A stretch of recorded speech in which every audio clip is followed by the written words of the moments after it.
Welcome to the Sleep Atlas. Tonight we're going to drift down the Nile and explore the entire story of ancient Egypt, a civilization so old that Cleopatra gazed at the pyramids and thought of them the way we think of medieval castles. Impressive, yes, but already ancient ruins by her time. For over 3,000 years, Egypt grew, fractured, revived, and reinvented itself. Pharaohs rose claiming to be gods on earth. Pyramids climbed into the sky. Priests chanted in temples thick with incense. And ordinary people woke each morning to grind grain, tend fields, and hope the river would rise just enough to feed their families. Egypt wasn't just monuments and gold masks. It was also mudbrick homes, bread and beer, buzzing insects, gossiping neighbors, and an endless rhythm tied to the flood of the Nile. Tonight's story is meant to help you wind down, quiet your thoughts, and let your mind wander through history without pressure or urgency. So before we start, take a moment to dim the lights, maybe put on some soft background noise if you like, and allow yourself to settle in. And while you're here, if you enjoy these journeys through history, I'd ask you to gently tap the like button, subscribe to the Sleep Atlas, and let me know in the comments what's keeping you up tonight. Your answers not only help me understand you better, but they might just inspire the next story we tell together. Now close your eyes if you like, and picture the river, the Nile at dusk, wide and shimmering, carrying silt and reeds, reflecting the first stars overhead. It is on these waters that the story of Egypt begins, and it is on these waters that we'll drift together, calmly, slowly, into the past. Chapter 1. Life along the Nile, the dawn of Egypt. Imagine yourself standing in silence at the edge of the Nile thousands of years ago. The desert stretches endlessly in every direction, hot, dry, and lifeless. But here, beside the river, the land bursts with green.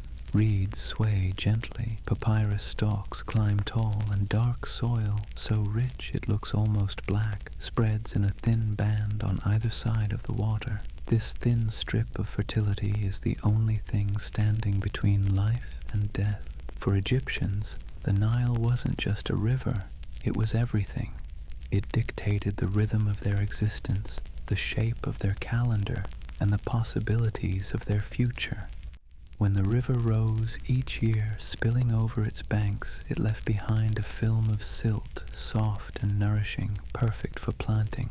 Farmers would scatter seeds of barley and emmer wheat across the wet ground, then drive animals through the fields to trample them in. It was quick, almost casual, but incredibly effective. The result was bread and beer, the staples of Egyptian life.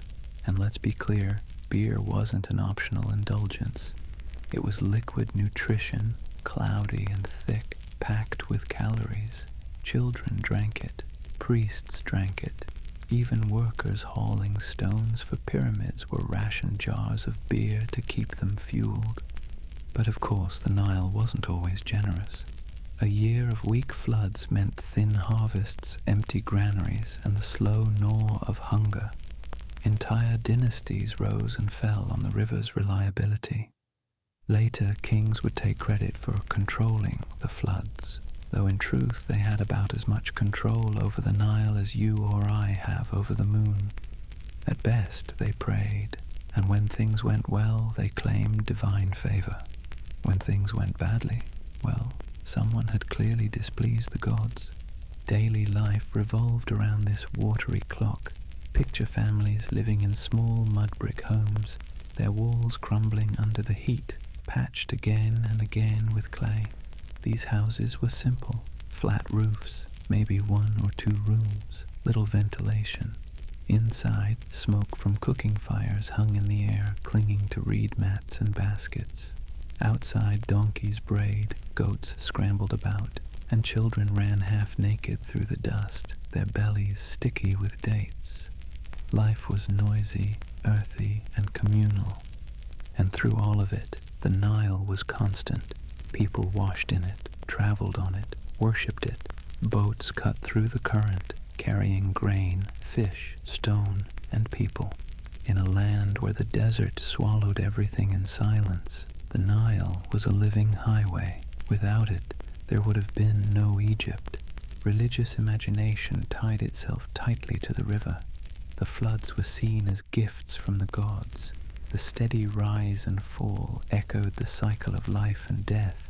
In fact, the Egyptian calendar itself was pegged to the river's moods. The year was divided into 3 seasons: inundation when the waters spread, emergence when fields began to sprout, and harvest when crops were gathered. This agricultural clock ticked on for thousands of years, anchoring people to a predictable pattern in a world otherwise unpredictable. Now you might think this sounds almost idyllic. Farmers working the fields, children splashing by the banks, priests giving thanks to divine order. But here's the catch. Life along the Nile was less about peace and more about survival. Floodwaters could be too high, sweeping away homes, or too low, dooming entire regions to famine. Work was backbreaking under a sun that could peel the skin off your shoulders.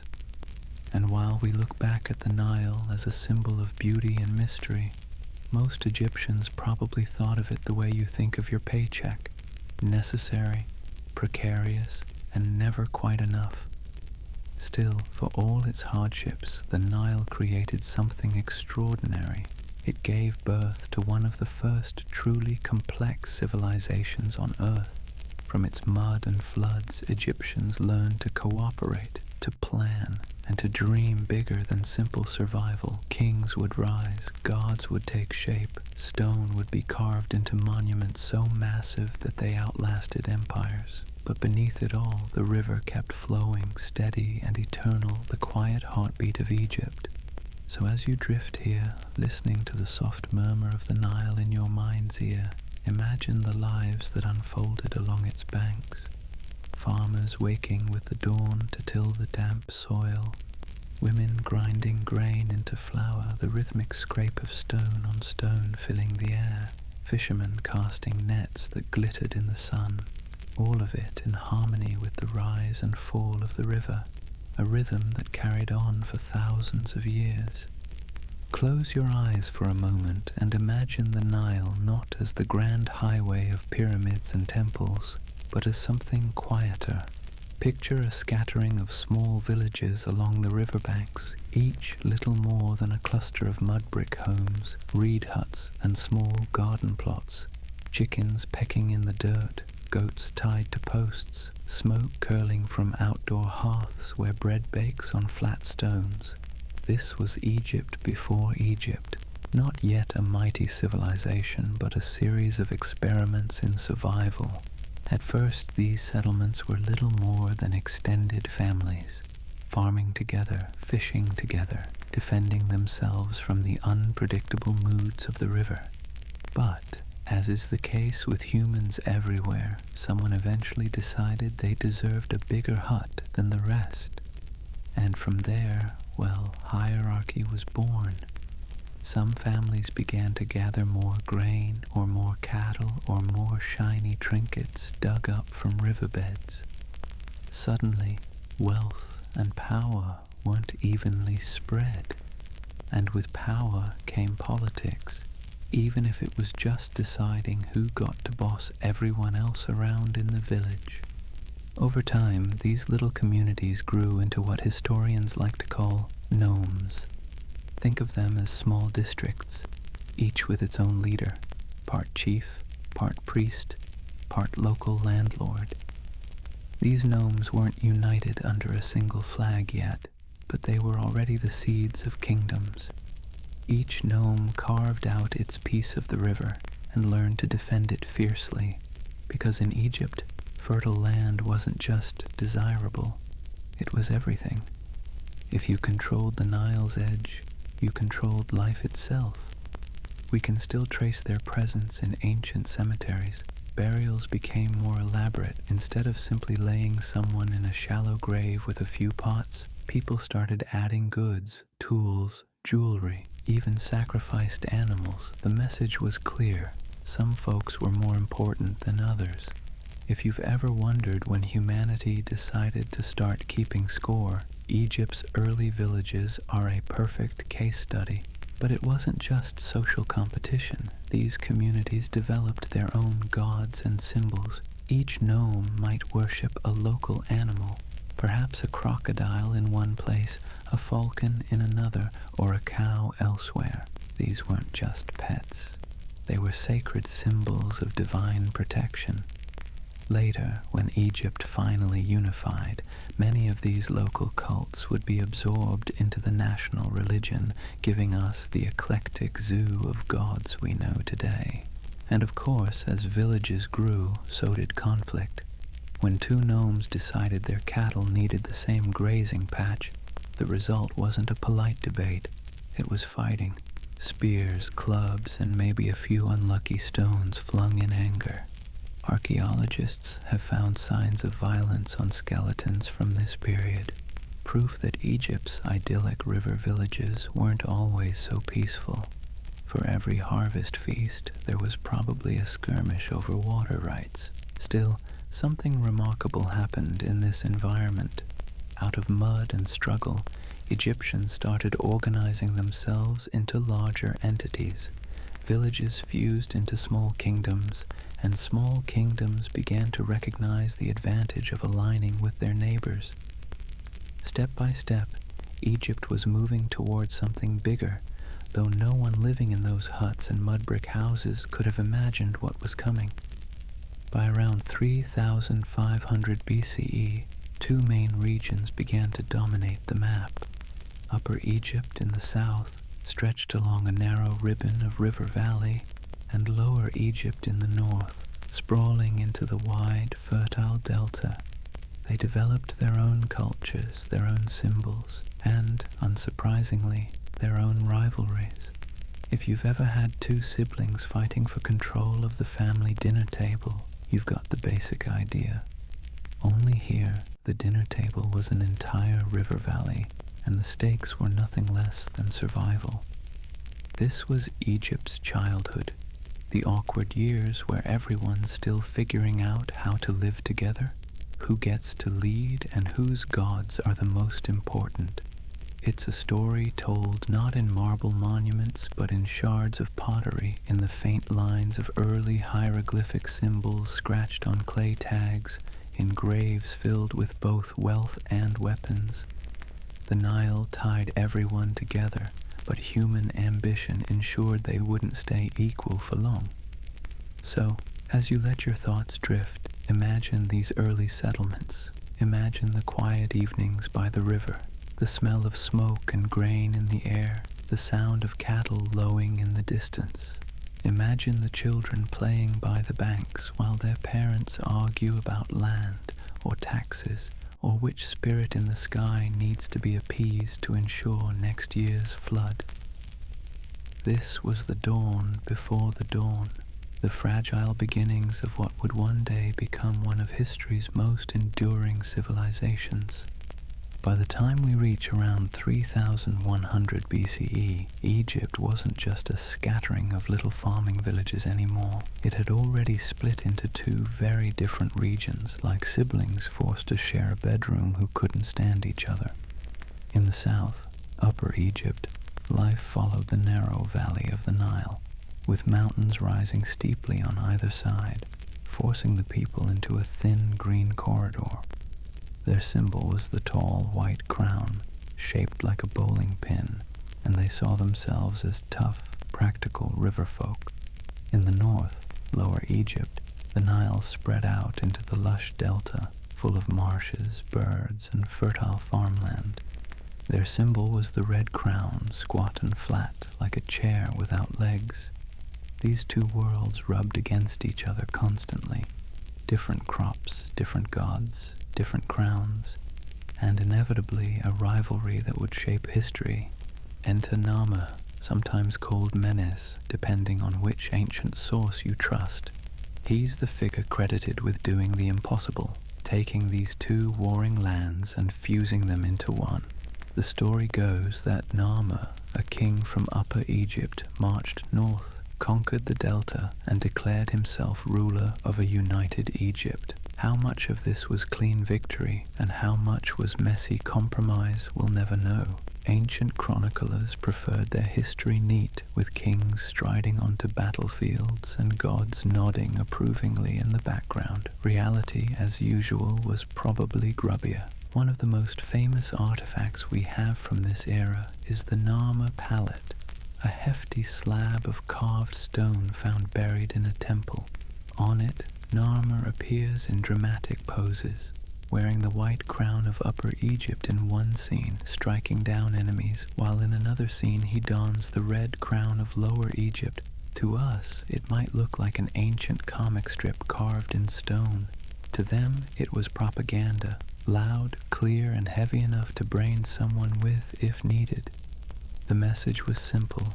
Narmer is the man who brings order. 2 lands, 1 king. Of course, uniting 2 regions wasn't just about crowns and carved pallets.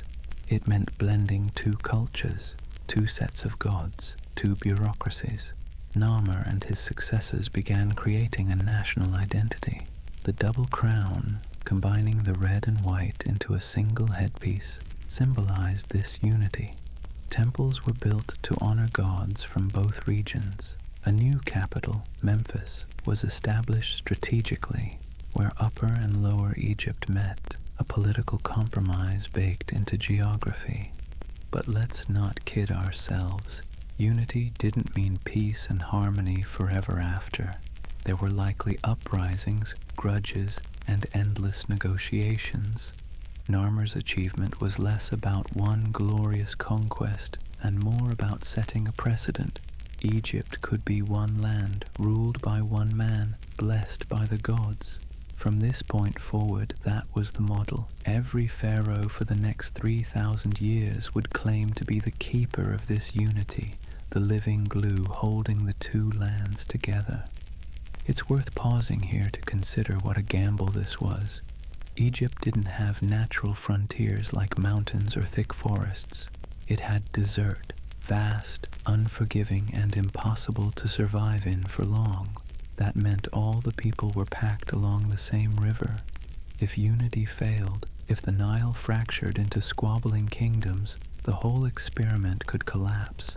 Narmer's solution was simple but effective. Centralize power, mythologize authority, and make it clear that questioning the pharaoh was the same as questioning divine order itself. Not exactly democratic, but it got the job done. And what did this mean for the average Egyptian farmer? Honestly, probably not much at first. Whether the guy at the top wore a red crown, a white crown, or a ridiculous double-decker crown, your day still began with hauling water, planting barley, and hoping the river wouldn't betray you. But gradually, the unification began to trickle down. Roads and irrigation projects expanded. Trade routes opened, carrying goods farther afield. Scribes began recording taxes, offerings, and grain tallies, setting the stage for the bureaucracy that would later choke the kingdom with red tape. For ordinary villagers, unity meant more oversight, more demands from officials, and perhaps a bit more stability in knowing the harvest might be distributed in lean years. So, when you hear the phrase, the unification of Egypt, don't just imagine crowns and conquests. Imagine a long, weary process of compromise, propaganda, and a lot of people in mudbrick homes who probably rolled their eyes at every new tax collector while muttering, "Same as the last guy, but with fancier titles." Narmer may have united the 2 lands, but it was the river, as always, that held Egypt together.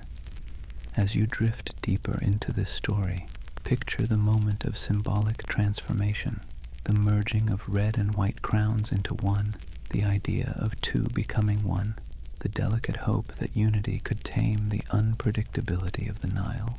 Whether Narmer was a genius statesman, a brutal conqueror, or just lucky enough to be remembered, his legacy was simple. He gave Egypt its shape, and that shape would endure for millennia. When we think of ancient Egypt, our minds usually jump to pyramids, temples, and gold masks staring blankly from museum cases. But here's the truth. 99% of Egyptians lived lives far removed from marble halls or throne rooms. They weren't scribes, priests, or kings. They were ordinary people, and their world was smaller, dustier, and more grounded. If you want to understand Egypt, you need to step into a mudbrick house. Picture a house made of Nile mud mixed with straw, baked hard in the sun. It's not glamorous. The walls crack easily, and when it rains, which was rare but catastrophic, the bricks soften back into sludge. Families patched and rebuilt constantly, so the air was often thick with the smell of wet clay. Inside, rooms were small, dark, and smoky. Windows were barely more than holes in the walls covered with reed mats to keep out flies. Roofs were flat and often doubled as sleeping spaces during the hottest months. If you've ever had to sleep on a roof to escape stifling heat, congratulations. You share a small bond with an ancient Egyptian. Furniture was minimal. A low wooden stool if you were lucky, maybe a bed frame with a net of woven rope. Most people slept on mats rolled out on the floor. Storage came in the form of baskets, pottery jars, and little niches carved into the walls. The luxury of clutter as we know it today simply didn't exist. Every object had to be made by hand, so people owned far fewer things. You didn't go to a shop for new decor. You shaped clay, plaited reeds, or carved wood yourself. Food was simple but surprisingly abundant when the Nile cooperated. Bread was the backbone of the diet, baked daily in outdoor clay ovens. Not fluffy white loaves, but dense, coarse rounds often filled with bits of grit from the grinding stones.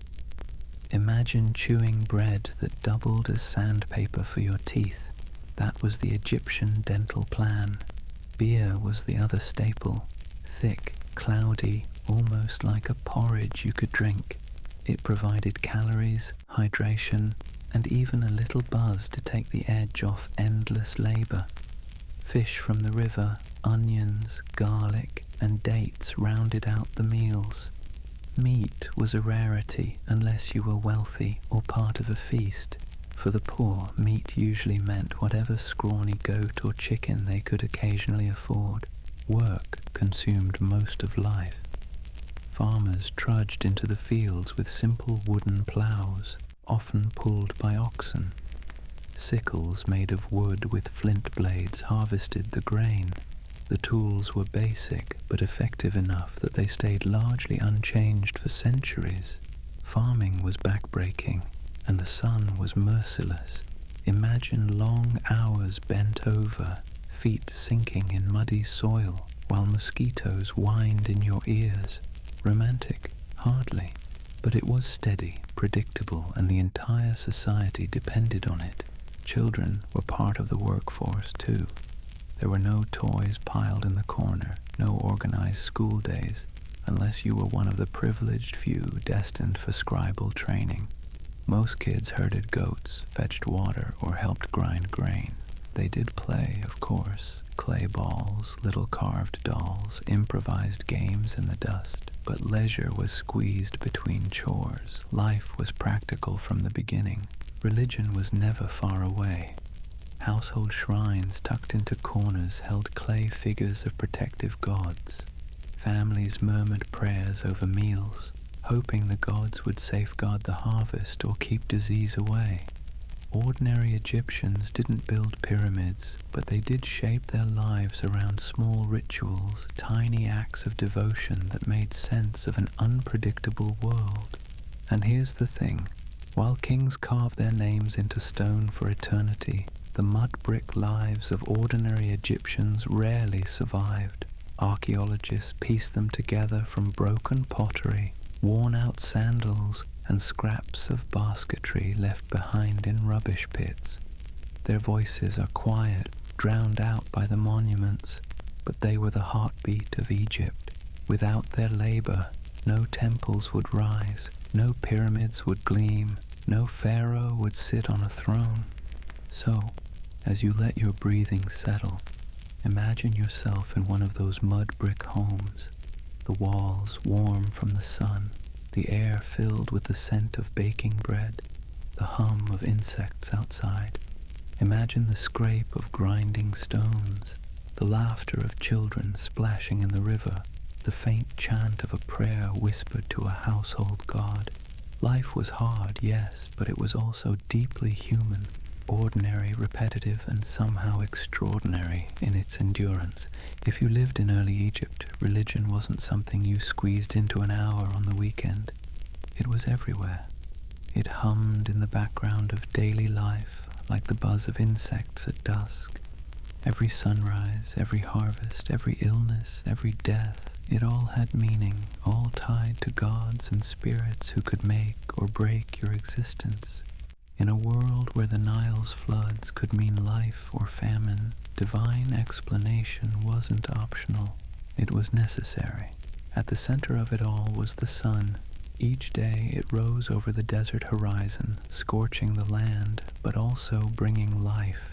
To the Egyptians, the sun was more than heat and light. It was a god. His name was Ra, often shown with the head of a falcon and a blazing solar disk perched above.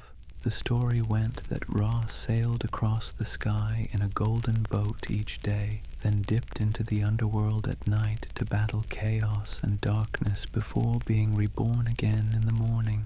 That cycle of rising and setting mirrored their own cycles of life and death, reassuring in its endless repetition. But Ra was not alone. Egypt's spiritual imagination was crowded, to say the least. Sacred animals embodied different divine powers. Crocodiles slinking through the Nile were feared and worshipped as Sobek. Cats, graceful and aloof, embodied protection through the goddess Bastet. The ibis bird became Thoth, god of wisdom and writing. The jackal, skulking around cemeteries, transformed into Anubis, guardian of the dead. Imagine a world where the animals you bumped into daily weren't just creatures, they were living hints of divine presence, roaming metaphors that reminded you who was really in charge. Early temples reflected this blend of awe and practicality. They weren't yet the towering stone complexes we picture when we hear the word temple. Instead, they were modest structures of mud brick and wood, tucked along the riverbanks or built into villages. But inside, priests carried out rituals, burned incense and offered food and drink to the gods. The belief was simple: feed the gods, honor them, keep them happy, and they'd keep the floods coming, the crops growing, and the chaos at bay. Neglect them, and you risked disaster. It wasn't just grand temples. Ordinary households had their own shrines too. A corner of the home might hold a little clay figure, a painted stone, or a carved amulet. People whispered prayers before meals, rubbed charms for protection, and offered scraps of food to invisible guests. Life was precarious, and belief was a safety net stretched across a very shaky rope. What's striking is how early Egyptians fused the practical with the sacred. The Nile flooded. That wasn't just nature. It was divine generosity. Crops failed. Clearly the gods were displeased. A pharaoh rose to power. He wasn't just a man. He was the mediator between the divine and mortal. Even the act of grinding grain or brewing beer carried religious echoes, as offerings of bread and beer became standard gifts to the gods. The spiritual wasn't separate from daily chores. It was woven into every gesture, every task. And as you might expect, politics quickly wrapped itself around religion. Leaders claimed the gods favored them, that they alone had the right to speak to the divine. It was a clever system. After all, if you tell people you're king because you're good at fighting, someone else might challenge you. But if you say you're king because the gods chose you, that's a lot harder to argue with, unless you enjoy being struck down as a heretic. So as you let your eyes grow heavy, imagine standing in an early temple. The floor is packed earth, the walls rough with dried mudbrick. Priests shuffle past in linen skirts, carrying trays of bread, pouring beer, and lighting fragrant incense. Outside, farmers kneel with offerings. Children clutch amulets shaped like cats or scarabs. The air is thick with smoke and chanting, the weight of belief pressing down like the desert heat. It's quiet, reverent, and a little overwhelming. For these early Egyptians, the divine wasn't some distant mystery. It was immediate, urgent, and everywhere. The stage was set. The Nile had given birth to villages. Those villages had grown into kingdoms, and the kingdoms had finally united under one crown. And now, with religion fusing their lives together, Egypt was ready to take its next steps into the age of kings, pyramids, and eternal stone. Chapter 2: Pharaohs, Pyramids, and Eternal Stone. With Egypt unified under a single crown, the role of the ruler shifted into something far greater than just the guy in charge. In fact, the kings of early Egypt weren't just rulers, they became gods on earth. Imagine living in a world where the man who collected your taxes and demanded your labor wasn't simply a politician, but a divine figure whose very breath was thought to maintain the universe. That's what it meant to live under a pharaoh. The Egyptians didn't have a word for pharaoh at first. They simply called him the king. The term pharaoh, meaning great house, came later, a poetic way of describing not just the man, but the entire institution of power surrounding him. Still, whether called king or pharaoh, he stood at the very top of the pyramid of society. Quite literally, he was the bridge between humanity and the gods. Without him, the cosmos itself could slip into chaos. That's a lot of pressure for one person in a linen kilt. Power was expressed through ritual. Every act of the king was framed as cosmic maintenance. When he offered incense in a temple, it wasn't just a gesture. It was fuel for the divine order. When he conquered neighbors, he wasn't just expanding borders. He was pushing back the forces of chaos. The Egyptians had a word for this concept, ma'at. It meant truth, justice, balance, and cosmic order all wrapped into one. The king's job was to uphold ma'at, to keep the universe ticking in harmony. Without him, the Nile might fail to flood, the sun might refuse to rise, and society might collapse. At least, that's what the propaganda said. Now, in practical terms, the king's power was absolute. He owned all the land. Technically, every field, every cow, every loaf of bread belonged to him. Farmers were essentially tenants working the king's land.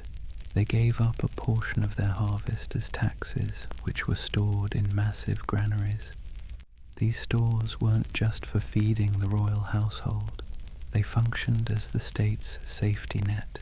Grain could be redistributed during famine, temples could be provisioned, workers could be paid. In this sense, the pharaoh was not just a ruler, but the nation's banker, distributor, and ultimate landlord. The king also surrounded himself with symbols of divine power. The crook and flail carried in his hands symbolized his role as shepherd of the people and disciplinarian when necessary. The double crown perched on his head reminded everyone that he embodied both Upper and Lower Egypt, and behind him marched armies of officials, priests, and scribes, bureaucracy given human form. If you've ever stood in a government office filling out paperwork and felt invisible, imagine that feeling magnified by 1,000. That was the weight of the royal administration. Of course, the king wasn't doing all of this alone. He had a massive network of scribes recording every detail. How much barley was harvested, how many bricks were made, how many workers were assigned to a project. Egypt's bureaucracy was one of its greatest achievements, and also one of its great annoyances. Nothing moved without record-keeping, receipts, and stamps. In many ways, the idea of a modern state was born here, under the shadow of the Pharaoh's authority. But let's not romanticize too much. Life under a pharaoh could be oppressive. When you owed labor to the state, you couldn't just decline. You might be drafted to build canals, haul stone, or serve in the military. Taxes weren't negotiable.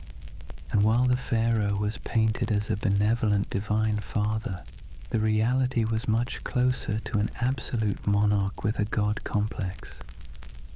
The difference, of course, was that everyone believed it. Still, there was comfort in the system. The pharaoh embodied stability. He was the fixed point in an unpredictable world. For ordinary Egyptians, knowing that the king mediated between humanity and the gods gave a sense of security. If the floods came, it meant the pharaoh was doing his job. If the sun rose, it was thanks to him. Even in death, he wasn't gone. He transformed into a god of the afterlife, continuing to watch over the land. Kingship was eternal, just as Egypt itself seemed eternal. So, as you lie here, imagine the first great courts of Egypt. Picture the pharaoh seated on a high throne, wrapped in linen, his face solemn and unreadable. Priests shuffle around him, offering incense. Scribes sit cross-legged on the floor, scratching records into papyrus scrolls. Soldiers stand guard, eyes scanning for threats. The air is heavy with incense smoke and the hushed murmur of reverence.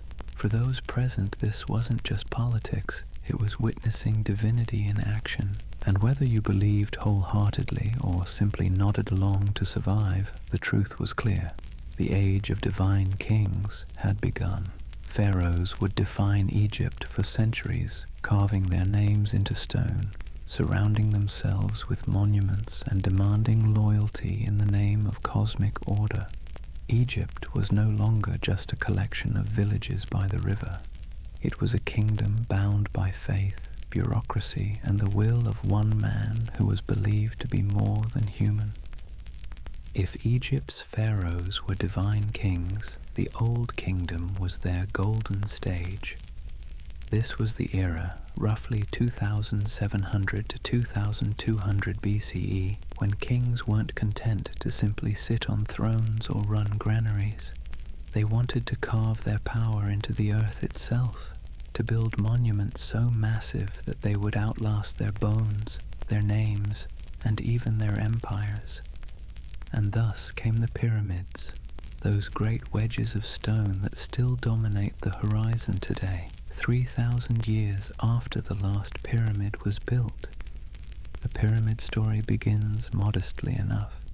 The first attempts at grand tombs were mastabas, low, flat, rectangular structures made of mudbrick or stone, looking a bit like giant benches, useful but not particularly impressive. Then came Djoser, a king of the Third Dynasty, and his ambitious architect Imhotep. Instead of building just one mastaba, they stacked several on top of each other like a stone wedding cake. The result? The step pyramid at Saqqara. At the time, it must have seemed absurd, something so tall, so permanent, rising out of the desert. Yet it worked. The precedent was set. Egyptian kings would now compete in a game of who can build the bigger afterlife condo. Fast forward to the Fourth Dynasty, and you meet Khufu. His name might not sound familiar, but you definitely know his housewarming gift to eternity, the Great Pyramid of Giza. This monster of a tomb originally stood nearly 500 feet tall, made of more than 2 million blocks of limestone, each weighing several tons. To put that in perspective, the Great Pyramid was the tallest man-made structure on Earth for over 3,800 years. It took until the medieval period, with Europe's cathedrals, for anyone to surpass it. Now people often imagine the pyramid as the result of slave labor. Hollywood loves that story, but archaeology suggests otherwise. The workers who built Khufu's pyramid were more like conscripted laborers, drafted seasonally from farming villages when the Nile flooded and fields lay underwater. They were organized into crews, given rations of bread, beer, and onions, and housed in temporary barracks near the building site. It wasn't pleasant work. Hauling giant stones rarely is, but it wasn't endless chains and whips either. In fact, graffiti found at the site shows that teams of workers even gave themselves cheeky names like the Friends of Khufu, not exactly the tone of enslaved misery. Khufu's son Khafre wasn't about to let his father hog the skyline. He built his own pyramid nearby, slightly smaller in size, but strategically placed to look taller when viewed from a distance. Clever. Khafre also gave us the Sphinx, that enigmatic lion-bodied, human-faced guardian carved from bedrock. Scholars still debate whether it was meant to represent Khafre himself or something more symbolic. Either way, it has stared blankly at the desert for nearly 4,500 years, through sandstorms, invasions, and endless tourist selfies. Then came Menkaure, the next in line. His pyramid was noticeably smaller, about half the height of Khufu's. Some say it reflected dwindling resources, others that Menkaure wanted a more refined and manageable monument. Either way, the trio of pyramids at Giza became Egypt's eternal calling card. Even in antiquity, travelers gawked at them in disbelief. Greek historian Herodotus, writing thousands of years later, couldn't resist spinning stories about their construction, some accurate, others wildly imaginative. But the pyramids weren't just about size, they were about ideology. These tombs were designed as resurrection machines, stairways to the heavens. Their angled sides represented the sun's rays, guiding the king's soul upward to join Ra in the sky. Inside, narrow passages and hidden chambers housed the pharaoh's body, treasures, and offerings. To Egyptians, this wasn't extravagance, it was necessity. The king's afterlife was tied to the well-being of the entire realm. If he reached the gods successfully, he could intercede on behalf of his people. So, in a sense, hauling blocks of stone for decades was an investment in cosmic insurance. Of course, not everyone was impressed. Later generations sometimes grumbled that kings spent too much energy and resources on their tombs, neglecting other needs. And perhaps they were right. Building pyramids drained the state's coffers, strained manpower, and created monuments so conspicuous they basically screamed "rob me" to grave robbers. Spoiler alert, nearly every pyramid was eventually looted. The gold, the jewelry, the lavish burial goods, gone long before archaeologists ever arrived. What remains today is the stripped skeleton of stone, hauntingly empty. Still, the pyramids endure. They endure because they captured something essential about Egypt at its peak: ambition, faith, and a refusal to be forgotten. They endure because even stripped of their treasures, they remain a physical reminder of a society organized enough, determined enough, and perhaps obsessed enough to bend stone and desert into monuments that defy time itself. So, as you drift here in the quiet of the night, imagine the horizon of Giza during the Old Kingdom. White limestone casing stones gleaming in the sun, so bright they could blind you from miles away. Workers hauling blocks, shouting chants to keep rhythm. Priests offering incense at the pyramid's base. And beyond it all, the eternal Nile flowing past, unimpressed, steady, timeless. Few monuments on earth have generated as much fascination and as much nonsense as the Egyptian pyramids. For centuries, people have asked, how on earth did ancient Egyptians move millions of multi-ton stones into perfect geometric form without cranes, bulldozers, or computer modeling? The question has inspired everything from serious archaeology to wild theories about aliens lending a hand. So let's cut through the myths and look at the reality.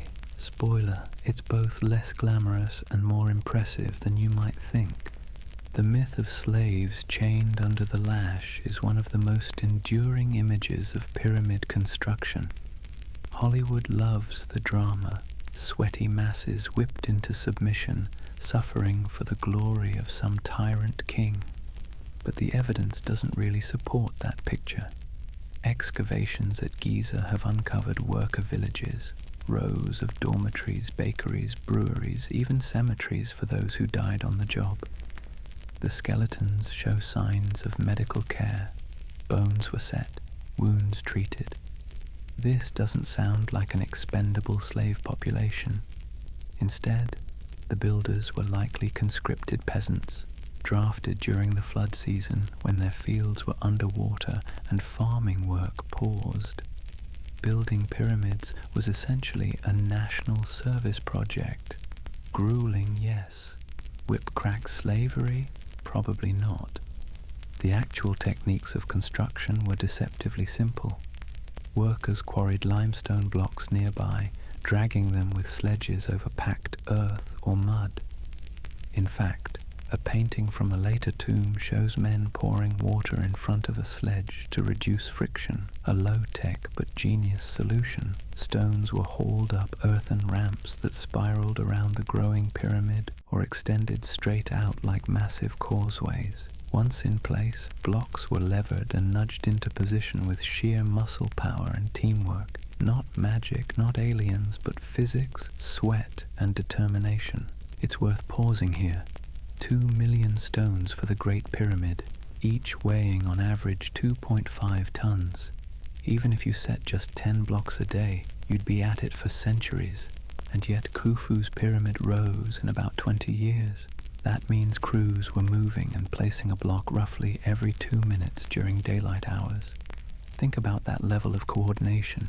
Tens of thousands of workers, cooks, bakers, brewers, overseers, engineers, all humming along like parts of a colossal machine. If you've ever struggled to organize a group project with 5 people, the pyramids put that in humbling perspective. Of course, not everyone was happy to be part of this giant machine. Draft labor was compulsory, and while workers were fed, housed, and perhaps even given beer rations, it was still exhausting, dangerous work. Broken bones, crushed limbs, heat stroke, it was all part of the job. Archaeologists have found workers buried with care near the pyramids, suggesting their labor was honored, but that doesn't mean they volunteered for the privilege. More likely they were ordinary villagers caught up in a system too big to refuse. Then there's the precision. The Great Pyramid is aligned to true north with staggering accuracy, within a fraction of a degree. Its base is almost perfectly square, its sides symmetrical. How? No lasers, no GPS, just ropes, wooden plumb bobs, sighting rods, and the stars. Egyptians were keen observers of the sky. By tracking stars and the sun's shadow, they could orient their monuments with astonishing skill. To us, it feels miraculous. To them, it was patient trial and error, refined over generations of builders who passed down knowledge the way we pass down family recipes. And yet the myths persist. Aliens built them, Atlanteans left them behind. Advanced lost civilizations used forgotten technologies. The reality is more mundane, but also more human and, in some ways, more awe-inspiring. Because here's the thing. It's easy to imagine superhumans or extraterrestrials pulling this off. It's harder, but more accurate, to picture thousands of sunburned farmers in linen kilts, sweating and straining, all to honor a king they'd never meet personally. The pyramids weren't born of impossible technology. They were born of organization, endurance, and sheer human stubbornness. For the Egyptians, this stubbornness was wrapped in meaning. Every stone laid wasn't just labor, it was an act of devotion. Every block was a step closer to ensuring the king's soul ascended to the heavens, carrying with it the fate of the whole land. To us, it's hard labor. To them, it was sacred work, necessary for the balance of the cosmos. That belief, perhaps more than ramps or sledges, was the true engine that built the pyramids. So as you relax deeper, imagine the scene at Giza during construction, the desert buzzing with activity, clouds of dust rising from quarries, the rhythmic thud of sledges dragging stone, workers chanting in unison, overseers shouting orders, bakers cranking out thousands of loaves of bread to feed the crews. It wasn't quiet reverence, it was chaos, industry, noise, and yet out of that chaos emerged geometry so precise and structures so massive they still defy imagination. That's the paradox of the pyramids, born of grit, discipline, and backbreaking labor, yet standing as serene and eternal as mountains. If there's one thing everyone associates with ancient Egypt, it's mummies, wrapped bodies, eerie tombs, endless talk of curses. Thank you, Hollywood. But peel back the pulp fiction, and what you find is something far more revealing. Mummification wasn't about spooks and scares. It was about obsession, an all-consuming focus on the afterlife, a fixation so deep that it shaped every part of Egyptian culture, from daily chores to monumental architecture. To Egyptians, death wasn't the end. It was a transition, a tricky passage from the fragile world of the living into an eternal existence. But eternity wasn't guaranteed. To make it, you had to prepare meticulously. Imagine you're about to embark on the longest journey of your life with no return ticket. You wouldn't just wander off in your sandals and hope for the best. You'd pack, plan, and make sure you had snacks for the road. That's exactly how Egyptians approached death. The process of mummification was their way of packing for eternity. The idea was simple. The soul needed a recognizable body to inhabit in the afterlife. If your body rotted into an unrecognizable mess, your spirit would be lost. So the body had to be preserved, forever if possible. Early on, this happened naturally. Bodies buried in shallow desert graves were dried out by the hot sand, leaving behind a kind of accidental mummy. But as tombs grew more elaborate, stone-lined chambers instead of sandy pits, natural preservation wasn't possible. Enter the embalmers. The classic method took about 70 days. First, the body was washed and purified. Then came the messy part, removing organs that might decay. The brain, ironically, was tossed out. It was scooped out through the nose with hooks and discarded like useless packing material. The lungs, stomach, intestines, and liver were carefully removed, dried and stored in canopic jars, each guarded by a protective deity. The heart, however, was often left in place. Egyptians believed it was the seat of thought and memory, the essence of a person. The brain, a squishy afterthought. The body was then packed with natron, a natural salt that sucked out moisture like history's driest sponge. After weeks of drying, it was cleaned again, wrapped carefully in linen strips and smeared with resins to keep pests away. Amulets were tucked between layers of wrappings, tiny charms to protect the deceased on their journey. Finally, the finished mummy was placed in a coffin, sometimes nested inside multiple coffins like Russian dolls, each decorated with spells and painted images. But preserving the body was only half the story. The real challenge was navigating the afterlife, the Duat, a dangerous underworld filled with trials, gates, and monstrous guardians. The Egyptians imagined it as a cosmic obstacle course. You'd need passwords to get past gates, spells to defeat demons, and guidance to survive the perilous journey. That's why tomb walls were painted with scenes, and papyrus scrolls like the Book of the Dead were buried with the deceased. These weren't casual decorations, they were guidebooks, cheat codes for eternity. Without them, your soul risked wandering forever in darkness. The most famous trial came at the end, the weighing of the heart. Imagine standing before Osiris, god of the dead, while your heart is placed on a scale. On the other side rests a feather, the feather of Mayat, truth and balance. If your heart was lighter than the feather, congratulations, you passed. You entered the eternal fields of reeds, a paradise where crops grew tall and life was abundant. But if your heart was heavy, weighed down by lies or wrongdoing, it was tossed to Amit, a fearsome creature part crocodile, part lion, part hippo, who promptly devoured it. No second chances, no appeals, eternal annihilation. The Egyptians may have loved eternity, but they were strict about who got in. For the elite, preparing for death became a full-time job. Tombs were stocked with furniture, jewelry, food, even board games. Servant figurines called ushabti were buried alongside, magically expected to come alive and do chores for you in the afterlife. If you were wealthy enough, eternity looked like a well-catered banquet with no end.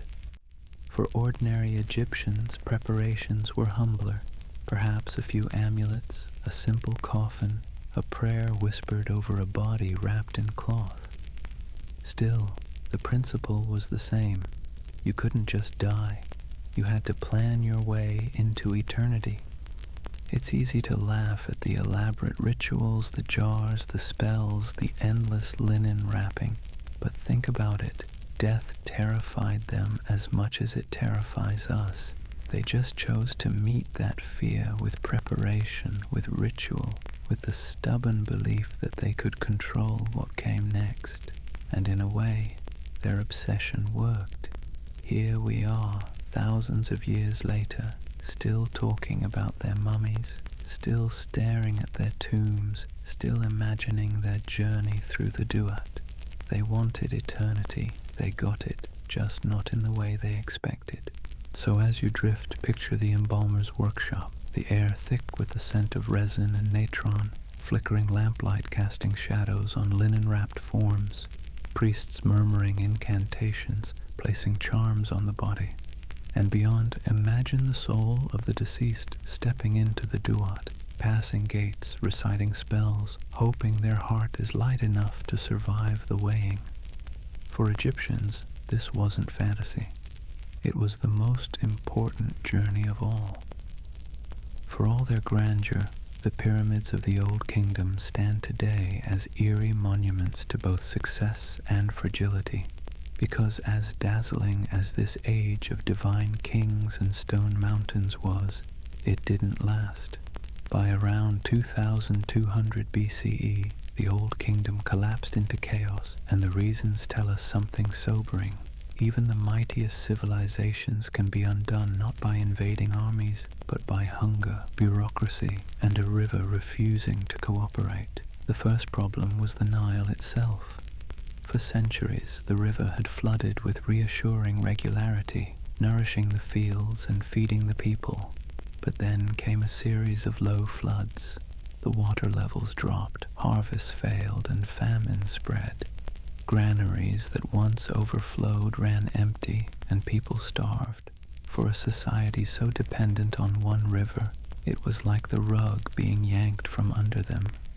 We don't need to imagine too hard. Archaeological evidence shows mass graves and skeletal remains marked by malnutrition. The Nile, once their lifeline, had betrayed them. The second problem was political.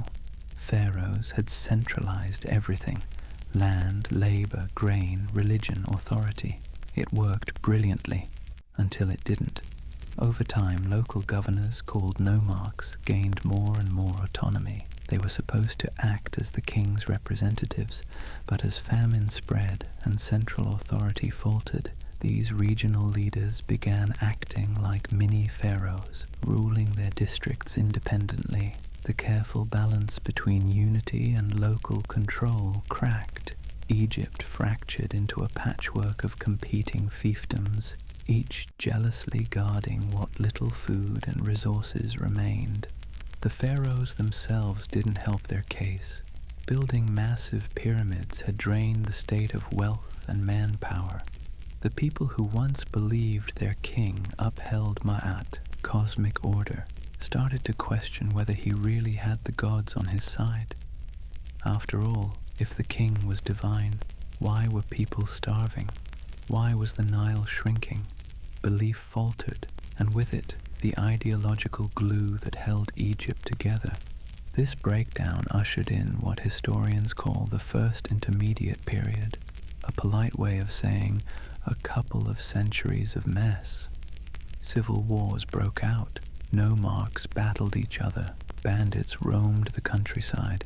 Some kings still tried to claim the throne, but their reach rarely extended far beyond their immediate capitals.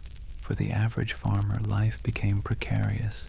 Taxes demanded from multiple lords, grain seized by soldiers, fields left untended as chaos spread. The great pyramids loomed in the background, silent and useless, reminders of a golden age that had crumbled. And yet, collapse didn't mean total darkness. During this time, local art and literature flourished in unexpected ways. Without the heavy hand of centralized pharaonic propaganda, new voices appeared. Texts like the Lamentations of Ippur describe the suffering of famine and disorder with haunting detail. The Nile turned to blood, the poor becoming rich, chaos overturning order. Whether literal or metaphorical, these laments show how deeply the collapse shook Egyptian confidence in their cosmic order. Eventually, Egypt would pull itself back together. The Middle Kingdom would rise, reasserting pharaonic control and bringing new stability. But the fall of the Old Kingdom left scars. It proved that divine kings could fail, that monuments could not feed the hungry, and that even a civilization obsessed with eternity was vulnerable to the cruel rhythm of nature. So, as you drift, imagine the end of the Old Kingdom not as a dramatic explosion, but as a slow unraveling. Picture fields lying barren, riverbanks cracked with drought. Imagine granaries echoing empty, families clutching scraps of bread. Imagine nomarchs squabbling for control while pyramids gleamed uselessly in the sun. For Egyptians, it must have felt like the end of the world, the collapse of order, the triumph of chaos. And yet, just as the Nile eventually rose again, Egypt too would find a way back. But that's a story for the next chapter. Chapter 3. Gods, Conquests, and Golden Ages. When the Old Kingdom fell, it must have felt like the world had unraveled.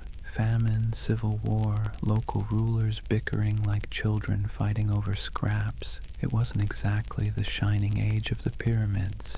But Egypt, stubborn as always, refused to stay in pieces forever. By around 2050 BCE, a new dynasty rose in Thebes in Upper Egypt and began stitching the country back together. This was the birth of the Middle Kingdom, a period often described as Egypt's classical age, less flashy than the Old Kingdom but steadier, wiser, and in many ways more relatable. The man most credited with this revival was Mentuhotep II. Think of him as Egypt's great reunifier, a king who managed to pull the country out of the First Intermediate Period's chaos and glue it back into a functioning state. His reign marked the beginning of the 11th dynasty, and with it the Middle Kingdom. Unlike the pyramid-building pharaohs of old, Mentuhotep's focus wasn't on size and spectacle, but on rebuilding trust, restoring the belief that pharaohs could protect, feed, and organize the land. He did still build monuments, of course. Egyptian kings couldn't resist, but the emphasis was on balance, stability, and unity. The Middle Kingdom's rulers became known for practical projects. Instead of throwing everything into giant tombs, they invested in infrastructure. One of their most important achievements was expanding irrigation and canal systems. The The most famous was the so-called Canal of the Pharaohs, linking the Nile to the Fayum oasis, creating new farmland in what had once been desert. Picture workers digging long trenches, channeling river water, transforming dry earth into fields of barley and wheat. It wasn't glamorous like a pyramid, but it put bread on the table, and after centuries of famine, that mattered more than dazzling stone. This focus on practicality extended to government. Pharaohs of the Middle Kingdom created a more professional bureaucracy. They didn't crush the power of local governors entirely. Nomarchs still existed, but they kept them on a tighter leash. Central authority was reasserted, taxes were standardized, and the machinery of state was oiled back into working order. Egypt was learning from its mistakes. Where the old kingdom had overreached with giant monuments and let local rulers run wild, the Middle Kingdom settled into a more balanced, sustainable rhythm. Culturally, this was also an age of flourishing. Literature blossomed in ways it hadn't before. We find stories like The Tale of Sinuhe, which tells of an official who flees Egypt after the king's death, lives abroad in exile, and then returns home to be forgiven. It reads almost like an early novel, personal, introspective, grappling with loyalty, fear, and the longing for home. Then there are didactic texts like the Instructions of Amenemhat, in which a dead king advises his son to trust no one because betrayal lurks everywhere. It's part wisdom literature, part grumpy parental lecture, and it reflects a society that had been burned by chaos and was now wary of instability. For ordinary Egyptians, life in the Middle Kingdom may not have looked dramatically different from before. Still farming, still grinding grain, still living in mudbrick homes by the river. But there was a renewed sense of security. With canals providing more farmland, granaries better managed, and the Nile's cycles again stable, famine receded into memory. People could breathe a little easier, even if taxes and labor demands still loomed. What's striking about the Middle Kingdom is its tone. The Old Kingdom had been about grandeur, pyramids reaching to the heavens, kings carved in stone, the pharaoh as untouchable god. The Middle Kingdom felt more human, more grounded. Pharaohs still claimed divine favor, but their propaganda emphasized their care for the people, their role as shepherds rather than distant gods. Whether they truly cared is debatable, but the fact that they needed to say it tells us something had shifted. Egyptians wanted not just spectacle but reassurance. So as you sink deeper into calm, imagine the Egypt of the Middle Kingdom. Fields spreading wider thanks to new canals, farmers working soil that had once been barren desert, scribes recording stories in elegant hieroglyphs, shaping some of the earliest works of world literature. A land finding its rhythm again after chaos, less concerned with glittering monuments and more with steady survival. The pyramids still loomed, silent reminders of the past, but Egypt was charting a new, more sustainable course. The lesson was clear. Eternity wasn't built only in stone. Sometimes it was built in the quiet stability of food, order, and stories passed down for generations. If the Nile was the physical lifeblood of Egypt, religion was its spiritual skeleton, the framework that held everything together. Egyptians lived in a world where gods weren't distant figures tucked away in the clouds, but immediate presences woven into every aspect of life. They weren't abstract ideas. They were falcons streaking across the sky, jackals padding around cemeteries, crocodiles lurking in the reeds. To Egyptians, the divine was everywhere, impossible to ignore and endlessly complicated. At the center of this divine drama was Osiris, the god of the afterlife. His story was one of Egypt's most beloved myths. Once a great king, Osiris was murdered by his jealous brother Set, who chopped him into pieces and scattered them across the land. Osiris's devoted wife, Isis, gathered his fragments, reassembled him, and through her magic brought him back to life, though not in the living world, but as ruler of the dead. Their son, Horus, later avenged his father by battling Set, eventually triumphing and claiming the throne of Egypt. It's a myth, of course, but one that resonated deeply. It symbolized cycles of death and rebirth, the struggle between order and chaos, the promise that life continued after death if one had the right protection. In many ways, the Osiris myth was a mirror of Egypt itself, vulnerable to disorder but always seeking renewal. Each figure in this myth carried enormous cultural weight. Osiris represented the hope of eternal life. Isis embodied loyalty, love, and powerful magic. Her cult would eventually spread far beyond Egypt, even into the Roman world. Horus, the falcon-headed god, symbolized kingship. Every pharaoh was seen as the living Horus, protector of the throne. Set, though vilified as the god of chaos and storms, was never erased. The Egyptians understood that chaos was always present, always lurking, part of the balance. And then there was Anubis, jackal-headed, the god who guided souls to the afterlife. Imagine the comfort of believing that when you died, a calm jackal god would take your hand and walk you into eternity. But mythology was just one side of religion. The other was ritual, daily, repetitive, and physical. Temples weren't places for public worship in the way we think of churches today. They were cosmic engines run by priests on behalf of the gods. Every morning, priests entered the sanctuary, washed and dressed the statue of the deity, offered food and incense, and performed hymns. They literally fed and clothed the gods as if they were living beings with daily needs. Ordinary Egyptians rarely entered the inner sanctums. They experienced religion through festivals, processions, and household shrines. Magic, or Heka, was also a crucial part of the religious fabric. Egyptians didn't see magic as separate from religion. It was the practical application of divine power. Amulets shaped like scarabs or eyes protected children. Spells inscribed on papyrus were tucked into coffins to guide the dead. Farmers might whisper incantations over seeds before planting, hoping for good floods. To us, these might look like superstitions. To them, they were survival strategies, a way to tip the scales in an unpredictable world. And religion wasn't just about comfort, it was also a tool of control. Pharaohs wrapped themselves tightly into this divine network.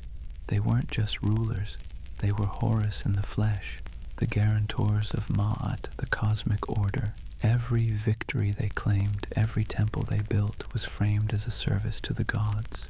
In return, people were expected to labor, to pay taxes, to obey. Belief wasn't optional.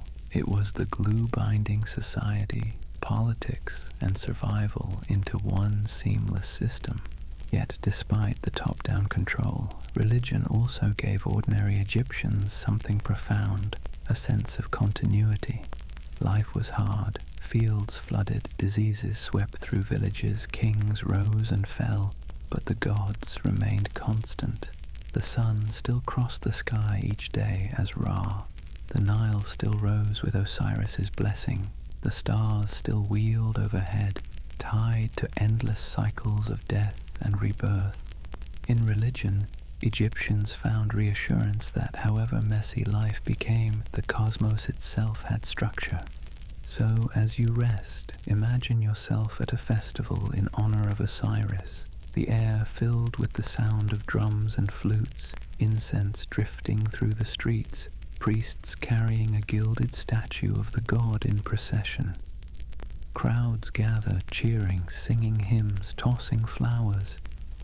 For a brief moment, the barriers between ordinary life and divine presence blur. You are part of something vast, eternal, and strangely comforting. The gods of Egypt weren't always gentle. They could be fierce, fickle, or demanding, but they offered meaning, structure, and a promise that death wasn't the end, that chaos could be overcome, that balance would return. And for a people living in a precarious land between desert and river, that was enough to keep faith alive for thousands of years.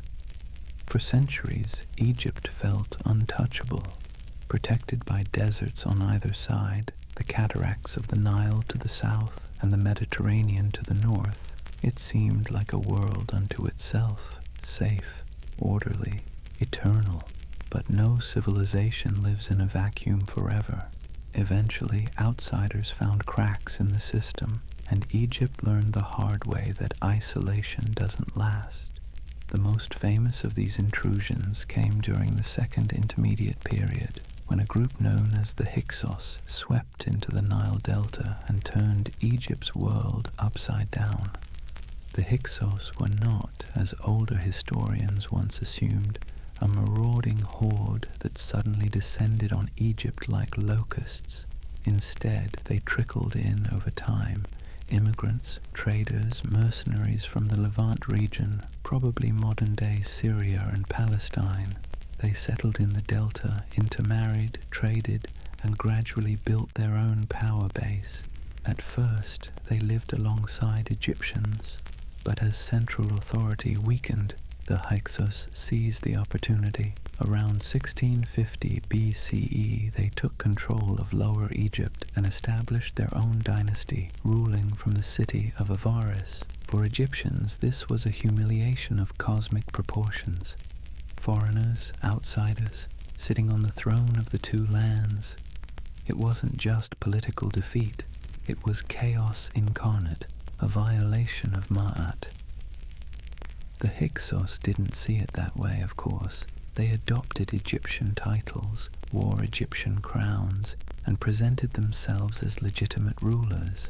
But to Egyptians living under their rule, it must have felt like a distortion of everything they knew. And yet the Hyksos brought gifts, whether Egyptians wanted them or not. Chief among these was the horse-drawn chariot. Picture the shock of Egyptian soldiers used to fighting on foot with spears, suddenly facing warriors racing across the battlefield in lightweight wooden vehicles, pulled by snorting horses. Alongside the chariot came new kinds of bows, bronze weapons, and improved fortifications. These technologies gave the Hyksos a military edge that native Egyptians hadn't yet mastered. At first, Egypt floundered under this new reality. The land was divided, Hyksos in the north, Egyptian kings hanging on in Thebes in the south. But over time, southern rulers learned to adapt. They adopted the horse and chariot for themselves, studied foreign weapons, and slowly built up strength. By the time of King Ahmose I, Egypt was ready to push back. After years of campaigns, the Hyksos were driven out around 1550 BCE. Their departure marked not only the end of humiliation, but the beginning of a new era, the new kingdom, Egypt's age of empire.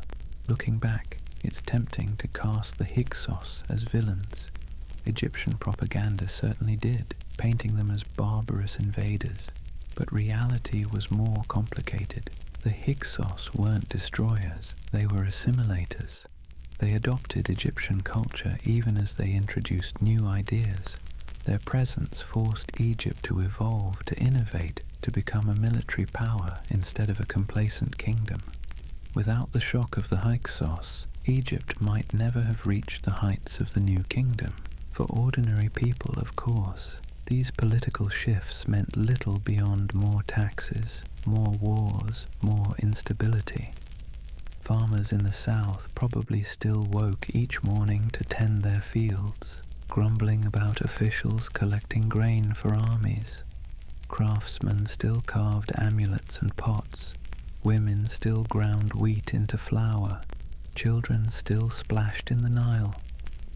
The difference was that the rulers now had foreign names, foreign gods in their pantheons. and a foreign city at the center of power. It was unsettling, but life went on. So as you lie back, picture Egypt at this crossroads. In the north, Hyksos kings in Avaris ruling with chariots and bronze. In the south, proud Theban pharaohs plotting their revenge. The Nile still flows as indifferent as ever, while human ambition reshapes the land's destiny. Outsiders had come, chaos had spread, but out of that chaos, Egypt would discover new strength. With the Hyksos driven out and Egypt reunited under Theban kings, the nation entered what historians call the New Kingdom, roughly 1550 to 1070 BCE. If the Old Kingdom had been about pyramids and the Middle Kingdom about stability and literature, the New Kingdom was about expansion, ambition, and wealth on a scale Egypt had never seen before.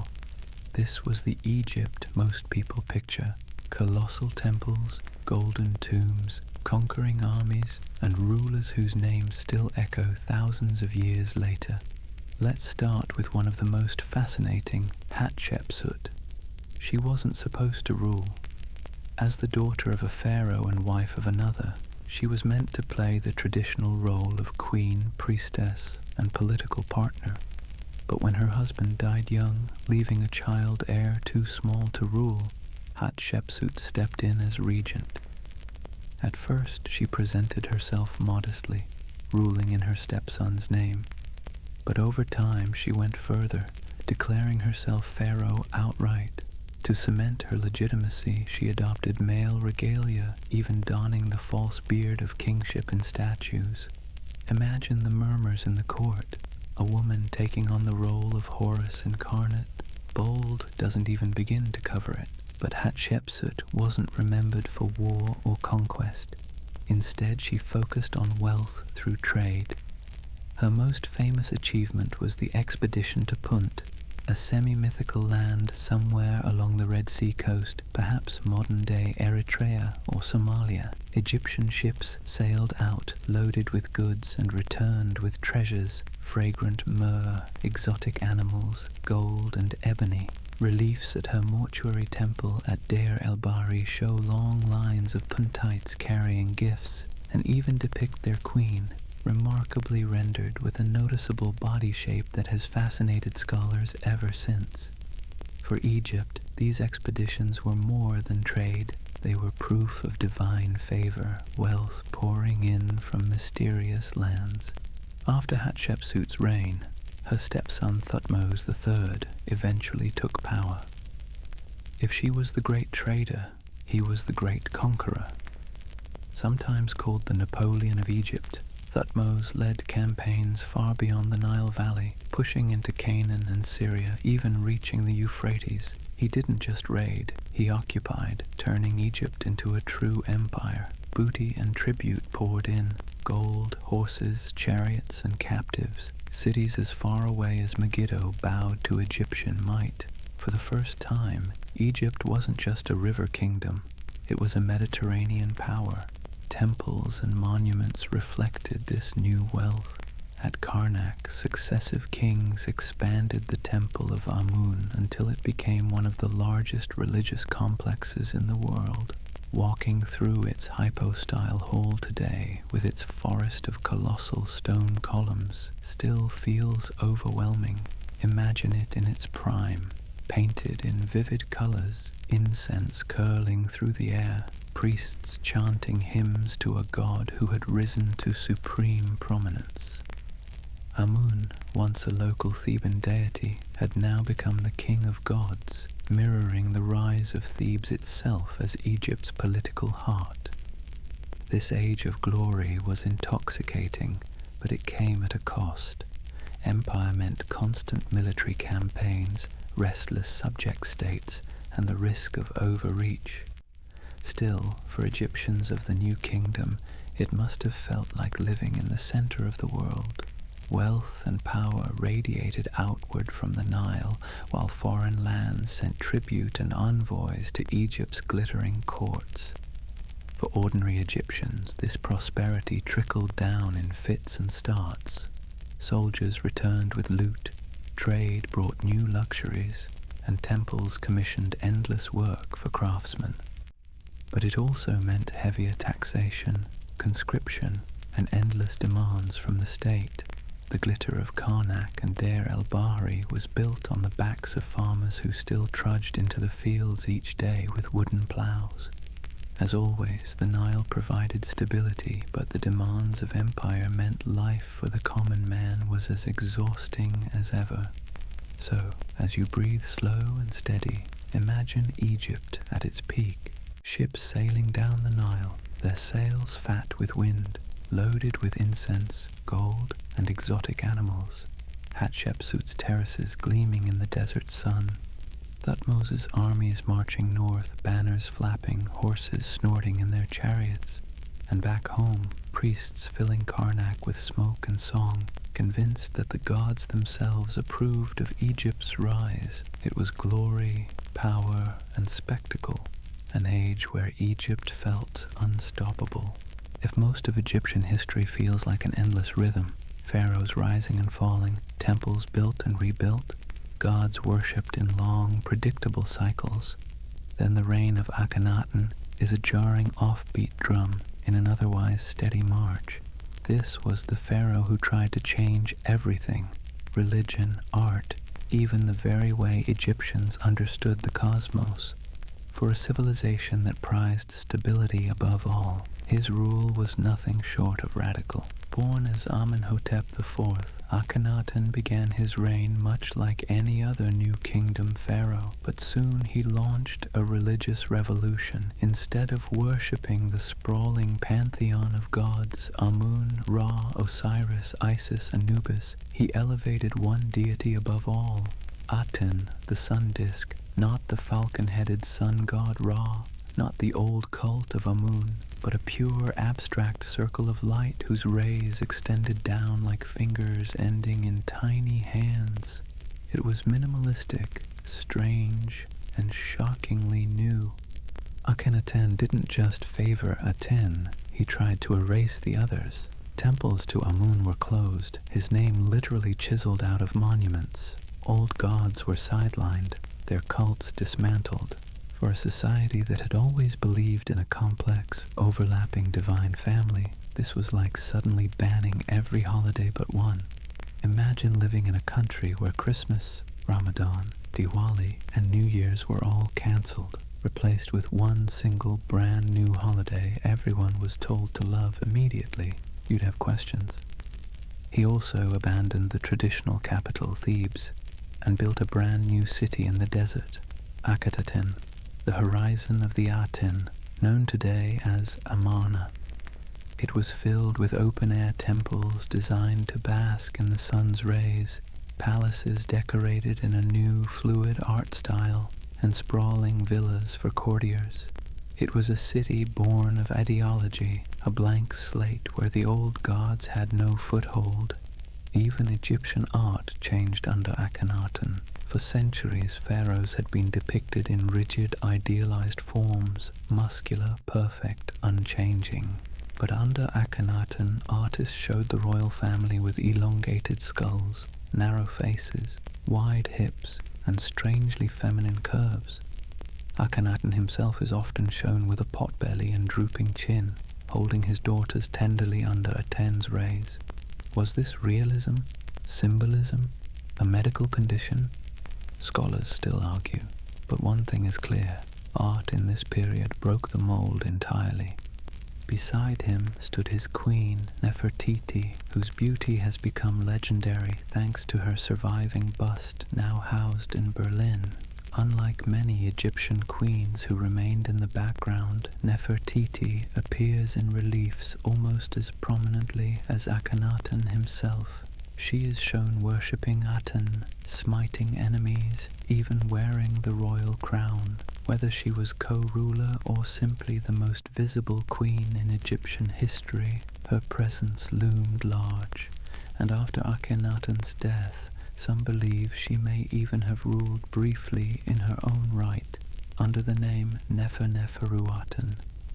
But here's the thing, as radical as Akhenaten's revolution was, it didn't last. His city at Amarna was abandoned not long after his death. His successor, famously the boy king Tutankhamun, restored the old gods, reopened the temples, and quietly erased Akhenaten's memory.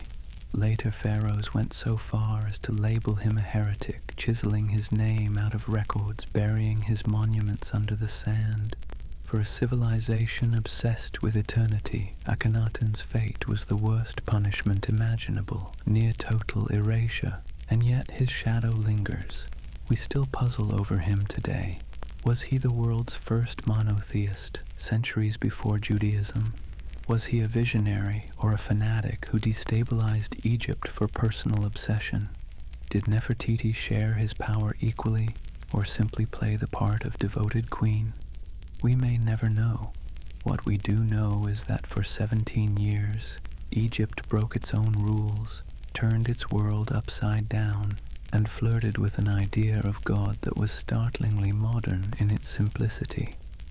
So, as you drift, picture the strange city of Akhetaten rising from the desert, whitewashed walls glowing in the sun, wide courtyards open to the sky, the golden disk of a 10 shining overhead.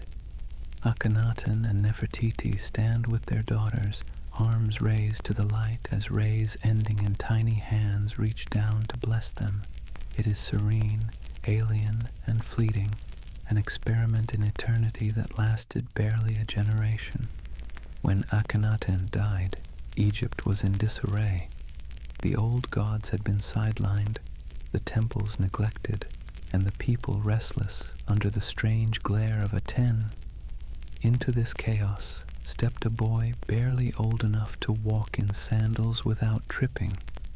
Tutankhaten, perhaps 8 or 9 years old when he became king. History would remember him not for his policies or conquests, but for something far stranger. A tomb that managed to escape the usual fate of being ransacked and stripped bare. At first, Tutankhaten bore the mark of his father's religious revolution in his name, living image of Aten. But almost immediately, advisors steered him in a different direction.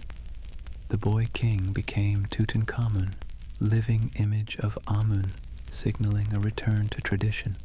The old gods were reinstated, the cult of Amun restored, and temples reopened. In truth, it wasn't Tutankhamun making these choices. He was far too young.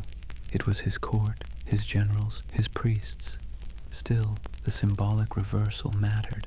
Egypt was back on familiar ground, and the chaos of a 10's brief monopoly was swept aside. Tutankhamun's reign lasted less than a decade, ending when he died as a teenager. The cause of death remains one of history's favorite guessing games. Malaria, a congenital disorder from generations of royal inbreeding, a broken leg that became infected, or for the conspiracy-minded foul play. Modern science leans toward natural causes, disease and frailty rather than murder, but the mystery endures. His burial was hurried and modest compared to Egypt's great tombs. He was interred in the Valley of the Kings, but in a small chamber, probably intended for a lesser noble. The walls were hastily painted, the furnishings somewhat mismatched, yet somehow, through oversight or sheer luck, Tutankhamun's tomb escaped the systematic looting that stripped nearly every other royal resting place. The result was extraordinary, a nearly intact pharaonic treasure hoard, sealed away for over 3,000 years. Fast forward to 1922, when British archaeologist Howard Carter finally uncovered the hidden doorway. Imagine his candle flickering in the darkness as he peered through a tiny hole, his eyes widening at the glint of gold. When asked if he could see anything, Carter famously replied, "Yes, wonderful things."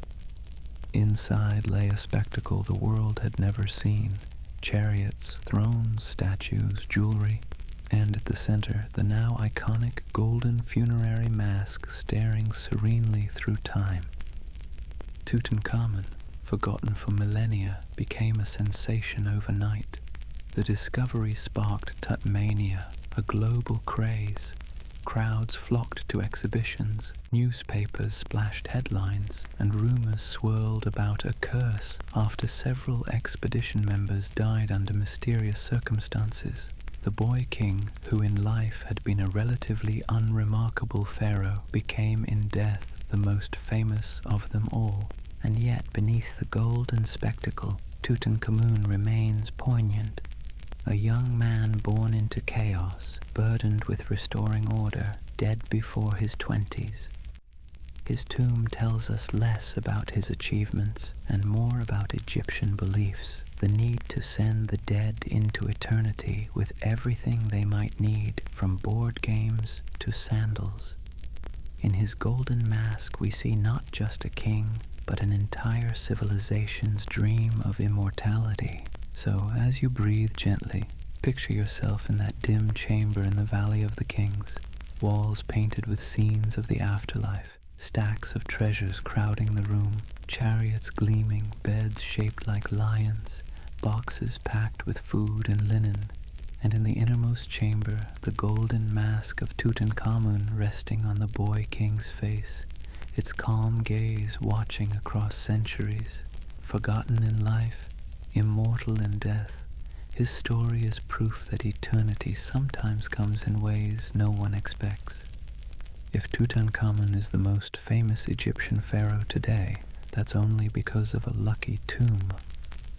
In his own time, the true superstar of the new kingdom was Ramses II, a man so confident in his greatness that he made sure his name was carved into more stone than anyone before or after. He reigned for 66 years, lived into his 90s, fathered over 100 children, and filled Egypt with statues so large they make modern skyscrapers look modest. When later Greeks thought of pharaohs, it was Ramses they pictured. Even the Bible may remember him. He is often identified with the Pharaoh of Exodus, though historians still debate it. Ramses inherited a powerful kingdom, but he was determined to make it even greater. Early in his reign, he set his sights on Egypt's northern frontier, clashing with the Hittites, a formidable empire based in Anatolia. The two powers collided at the Battle of Kadesh around 1274 BCE, one of the most famous clashes of the ancient world. According to Ramses's own inscriptions, which, let's be clear, were ancient propaganda, he single-handedly charged into battle, surrounded by enemies, and with divine help turned the tide. The truth was less flattering. The battle was essentially a stalemate. Both sides claimed victory, but neither gained decisive control over Kadesh. Eventually, Ramses and the Hittite king signed one of the earliest known peace treaties in history, agreeing to stop bashing each other and even sealing the deal with dynastic marriages. Still, if you asked Ramses, he won. He had the scenes carved again and again on temple walls, his heroic charge immortalized in stone. Generations of Egyptians grew up believing their king had defeated the mighty Hittites single-handedly. That was Ramses in a nutshell. Less about the reality, more about the spectacle, and what spectacles he left behind.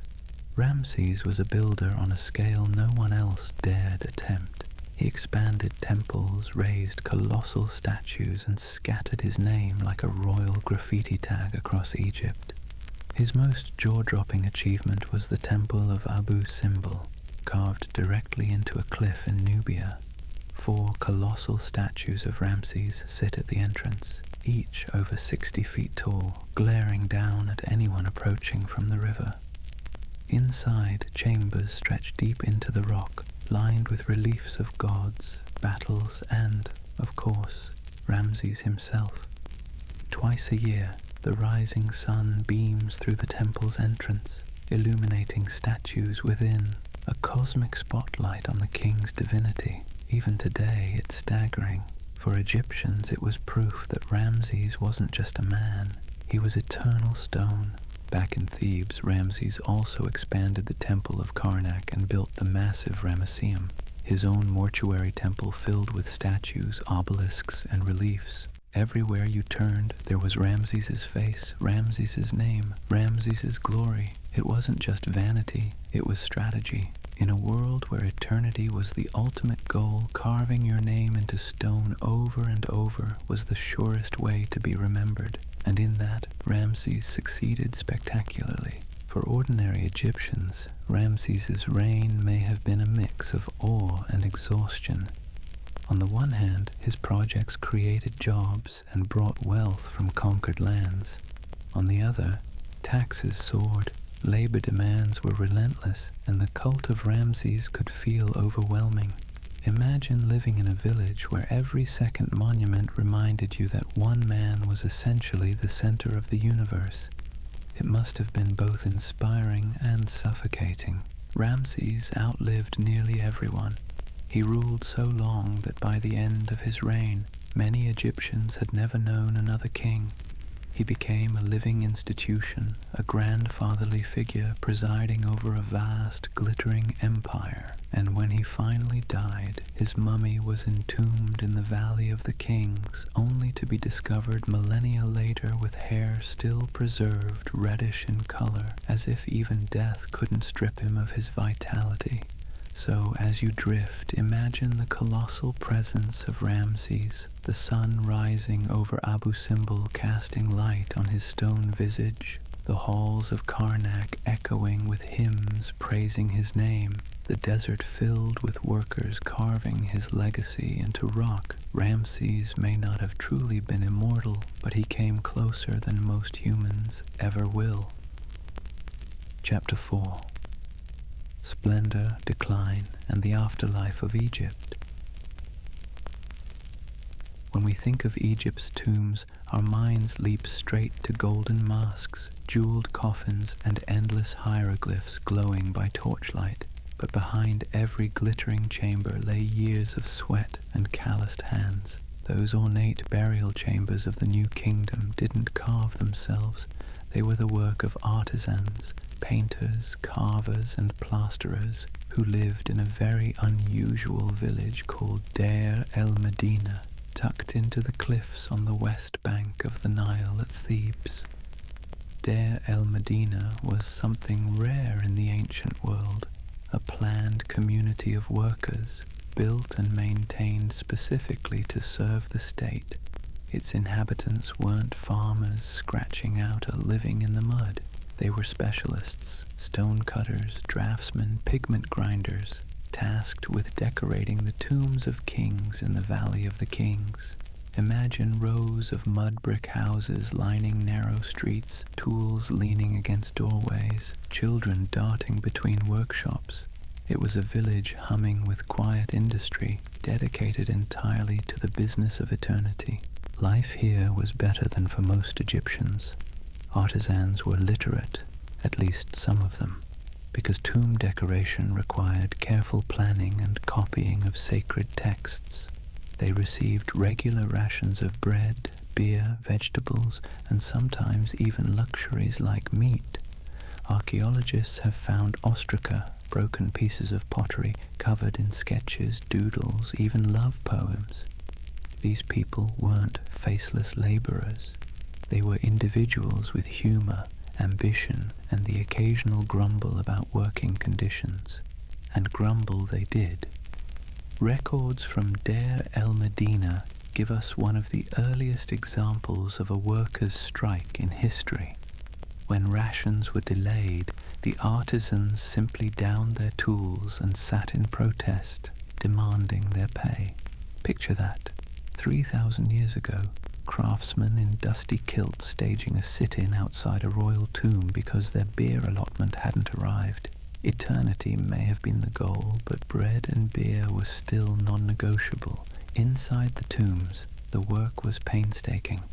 Teams carved corridors deep into the limestone cliffs, then smoothed and plastered the walls. draftsmen sketched outlines in red, overseers corrected them in black, and painters filled in with vivid pigments, red from ochre, blue from crushed azurite, green from malachite. The scenes they painted weren't random decoration. They were spiritual road maps, gods guiding the king through the Duat, spells from the Book of the Dead, offerings of food and drink to sustain the pharaoh's soul. Every brushstroke carried religious weight, meant to ensure the king's safe journey into eternity. For the artisans themselves, however, this work was routine. Day after day, chisels rang against stone, dust clogged the air, lamps smoked in the tunnels. It was claustrophobic, hot and monotonous. Imagine carving hieroglyphs for hours in near darkness, your fingers aching, your back stiff. And yet their skill produced art so precise and vibrant that it still dazzles today, the colors glowing on walls after 3 millennia as if they were painted yesterday. At home, life in Deir el-Medina revolved around family, gossip, and the little dramas of village life. We have records of disputes, arguments over donkeys, accusations of theft, even notes about affairs. In other words, while they carved gods and kings by day, they lived ordinary, messy lives by night. That's the charm of Deir el-Medina. It shows us that behind the grandiosity of Egypt's monuments were real people, as human as we are. So, as you drift, picture the scene in this village, the clang of chisels echoing from the cliffs, painters grinding minerals into bright powders, children chasing each other between houses, their laughter cutting through the dusty air. And at the end of the day, families gathering for a meal of bread and beer, their talk full of complaints about rations and bosses, their lives intertwined with the strange business of preparing kings for eternity. The tombs of the Valley of the Kings may hold treasures, but the true story lies in the hands that carved them. The artisans of Deir el-Medina remind us that even in a civilization obsessed with gods and kings, it was ordinary people who actually built eternity. If Deir el-Medina shows us the sweat behind Egypt's eternity, the palaces of the New Kingdom reveal the opposite end of the spectrum, dazzling wealth, indulgence, and lives so gilded they seem unreal. While most Egyptians baked bread in mudbrick ovens and patched their roofs with straw, the elite floated through halls of painted plaster, their days filled with banquets, perfumes, and endless servants at their beck and call. Picture a royal palace, sprawling courtyards, towering columns painted in bright blues and reds, walls covered with hunting scenes and images of the king smiting enemies. Pools lined with lotus flowers shimmer in the sunlight, while peacocks strut across tiled courtyards. Servants rush about with trays of wine, baskets of fruit, platters of roasted geese. Musicians pluck harps and beat hand drums, while dancers in linen skirts whirl gracefully, gold jewelry clinking in rhythm. For the upper classes, life was a performance staged daily for themselves. Gold was everywhere. Egypt's conquests in Nubia and beyond poured rivers of the stuff into palatial treasuries. Pharaohs handed out golden collars and rings as rewards for loyalty. Nobles adorned themselves with amulets, earrings, and heavy necklaces. Even furniture gleamed. Beds with gilded legs shaped like lions' paws, chairs inlaid with ivory, chests decorated with semi-precious stones. In a land where farmers labored endlessly just to survive, the ruling class dined on luxury as if it were their birthright. Banquets were the highlight of elite life. Guests arrived perfumed and painted, wearing cone-shaped lumps of scented wax on their heads that slowly melted through the evening, releasing fragrance into their hair. Imagine reclining on cushioned couches while servants filled your cup again and again with wine, your skin sticky with honey cakes and roast meats, the air thick with incense and laughter. There was nothing restrained about these feasts. They were noisy, indulgent affairs with musicians, dancers, and plenty of alcohol to loosen tongues. And then there was beauty, an industry in itself. Egyptian elites were obsessed with cosmetics. Men and women alike painted their eyes with kohl, the thick black liner that served both as fashion and sun protection.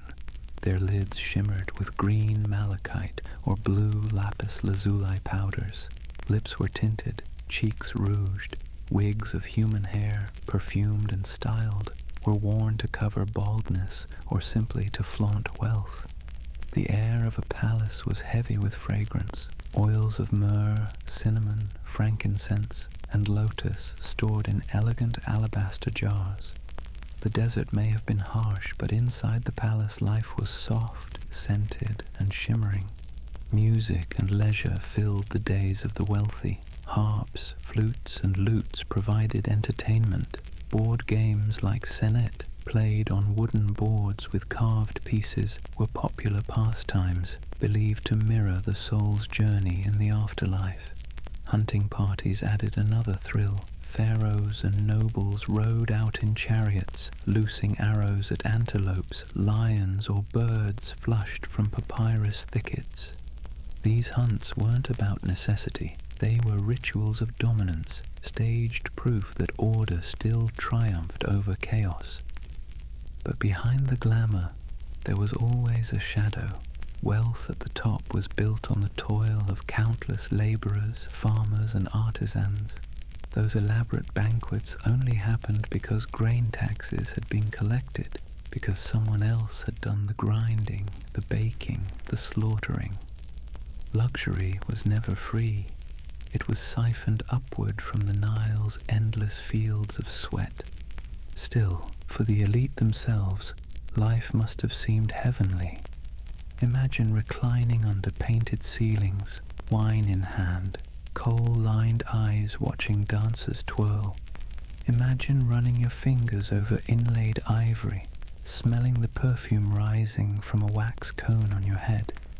Imagine music thrumming softly in the background as you play a board game by lamplight.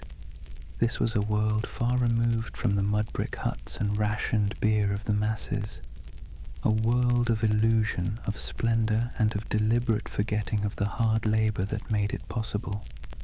So, as you let your mind drift, picture the glitter of Egypt's palaces, golden light reflecting off polished stone, pools shimmering under a hot sun, the scent of lotus, wine, and roasted goose mingling in the air. It was a dream of eternity made real, at least for the fortunate few who lived inside those painted walls. Civilizations often like to think of themselves as eternal. The Egyptians, perhaps more than anyone, believed they had built something unshakable, carved into stone and guaranteed by the gods. And yet time has a way of humbling even the most confident societies. By the end of the New Kingdom, Egypt was no longer the unstoppable giant it had once been. Its wealth dwindled, its unity frayed, and its borders, once secure, cracked open.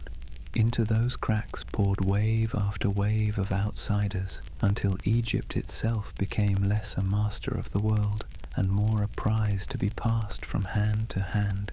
The first blows came from the west. Libyan tribes, long a nuisance on the borders, began slipping into the delta in greater numbers. At first, Egyptians hired them as mercenaries, a quick solution to fill out armies stretched thin. But mercenaries don't always stay mercenaries. Over time, Libyan leaders gained power, land, and legitimacy. Eventually, they crowned themselves as pharaohs, blending into Egyptian culture, while still reminding everyone that foreign blood now ruled the Nile. From the south, Nubians pressed in. Egypt had long dominated Nubia, exploiting its gold mines and manpower. But as Egypt weakened, the relationship flipped. Nubian kings eventually claimed the pharaonic throne, ruling as the 25th dynasty. They saw themselves not as invaders, but as restorers of true Egyptian tradition, reverent builders of temples loyal to Amun. Ironically, the foreigners were more Egyptian in their devotion than many native rulers had been, but still it was a sign. Egypt was no longer controlling its borders were controlling Egypt. Then came the Assyrians, the iron-fisted empire from Mesopotamia. Known for their ruthlessness, they stormed into Egypt in the 7th century BCE, smashing cities, scattering armies, and installing puppet rulers. The Assyrian war machine was terrifying. Iron weapons, siege engines, cavalry. Against such force, Egypt's chariots and bronze blades looked antique. For Egyptians, it must have felt like watching an unstoppable tide sweep in, indifferent to temples and gods. And finally, the Persians. Under Cambyses II in the 6th century BCE, Egypt was folded into the vast Persian Empire, its pharaohs reduced to satraps, governors under a foreign king. Persian rule brought some stability, but it also made clear that Egypt was no longer calling the shots. The once mighty land of the Nile was now just one province in a sprawling empire that stretched from India to the Mediterranean. Each wave of foreign domination left its mark. New rulers adopted Egyptian symbols, worshipped Egyptian gods, and built Egyptian-style monuments. But beneath the facades, everyone knew the truth. Power had shifted. The land of pyramids and colossal temples was no longer at the center of the world. It was a treasure, yes, but a treasure controlled by others. For ordinary Egyptians, decline must have been both exhausting and confusing. Taxes kept rising, demanded by foreign kings. Armies conscripted young men for wars fought far from the Nile. Crops still grew. Bread was still baked, children still played, but the sense of cosmic order, of Egypt as eternal and untouchable, frayed with each invasion. The temples still sang hymns to Amun and Ra, but whispers must have spread. Had the gods abandoned them? So, as you lie still, imagine Egypt in decline. The great statues still loom, but their paint is fading, their noses chipped. Temples echo with prayers, but fewer pilgrims come. In the delta, Libyan warlords strut in Egyptian crowns. In Thebes, Nubian kings claim to be true pharaohs. Assyrian soldiers march with iron swords, indifferent to the desert heat. Persian governors count grain harvests and send them abroad. The Nile still flows, steady as ever, but around it, the world has shifted. For a people who believed their civilization was eternal, this must have been the hardest truth of all. Eternity was slipping through their fingers. By the 1st century BCE, Egypt was a shadow of its former self. The pyramids had stood for over 2,000 years. The Valley of the Kings was already ancient history, and pharaoh after pharaoh had come and gone, many foreign-born, many forgettable. But then came Cleopatra VII, the last pharaoh of Egypt, whose life and death turned her into one of the most famous women in history. Cleopatra inherited the throne in 51 BCE at just 18 years old, ruling alongside her 10-year-old brother Ptolemy XIII. To be clear, Cleopatra was not Egyptian by blood. She belonged to the Ptolemaic dynasty, descendants of a Macedonian general of Alexander the Great. The Ptolemies had ruled Egypt for centuries, adopting Egyptian titles and gods, but speaking Greek in their palaces. Cleopatra, however, broke the mold. She was the first of her dynasty to actually learn Egyptian, to present herself as a true pharaoh in both Greek and Egyptian tradition. She was shrewd, charismatic, and, contrary to centuries of myth, her power came less from seduction than from intelligence and political maneuvering. Egypt at this time was rich. Its grain fed the Mediterranean, but also vulnerable, caught between rival powers in Rome. Cleopatra understood that survival meant alliances, and she chose her partners carefully. Her first great gamble was Julius Caesar. Civil war in Rome brought Caesar to Egypt in 48 BCE, where Cleopatra, embroiled in a feud with her brother, saw her chance. According to legend, she smuggled herself into Caesar's quarters rolled up in a carpet, or more realistically, a linen sack, emerging to plead her case in person. Whatever the theatrics, the result was clear. Caesar backed her claim. Together, they defeated her brother, and Cleopatra secured her throne. She also bore Caesar a son, Caesarion, further binding her fate to Rome. After Caesar's assassination in 44 BCE, Cleopatra turned to another Roman strongman, Mark Antony. Their alliance was both political and personal. Together they had 3 children, and Antony showered her with gifts of territory and recognition. For a time they ruled as a dazzling power couple, Antony controlling the Roman East, Cleopatra ruling Egypt, both presenting themselves as living gods. Coins from the era even show their profiles side by side, equals in power. But Rome was not amused. Antony's rival, Octavian, the future Augustus, painted their partnership as scandalous. He cast Cleopatra as a manipulative temptress, Antony as her besotted fool, both conspiring to undermine Rome. In truth, this was propaganda. Octavian needed an enemy, and Cleopatra fit the role perfectly. The conflict culminated in the Battle of Actium in 31 BCE, a naval clash where Octavian's forces triumphed. Antony and Cleopatra fled back to Egypt, their empire of dreams collapsing around them. In 30 BCE, with Octavian closing in on Alexandria, Antony fell on his sword, dying in Cleopatra's arms. Cleopatra, refusing to be paraded through Rome as a conquered queen, took her own life soon after, famously, though perhaps mythically, by allowing an asp, a venomous snake, to bite her. With her death, Egypt's independence ended. Rome annexed the land of the Nile, and the age of the Pharaohs was truly over. Cleopatra's story has been told and retold endlessly, sometimes as a tragic romance, sometimes as a tale of seduction, sometimes as a cautionary story of ambition. But peel back the myths, and what you see is a woman navigating a world dominated by Rome, using every tool at her disposal to keep her kingdom alive. She failed, yes, but not for lack of trying. She was the last spark of Egypt's sovereignty, the last ruler to wear the double crown.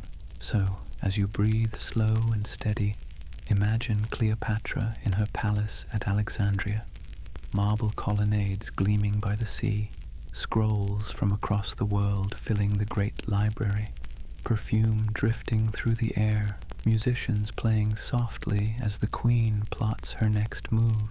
Outside, the tide of Rome is rising, unstoppable, but for a moment Cleopatra still holds the illusion of power. It is beautiful, fragile, and fleeting, the final chapter of Egypt's long independence. When Cleopatra took her last breath in 30 BCE, she didn't just end her own life. She ended something much larger. Her death marked the fall of the last independent pharaoh and the transformation of Egypt into a Roman province. After 3,000 years of kings and queens, of pyramids and temples, of gods carved into stone, Egypt's sovereignty slipped quietly into foreign hands.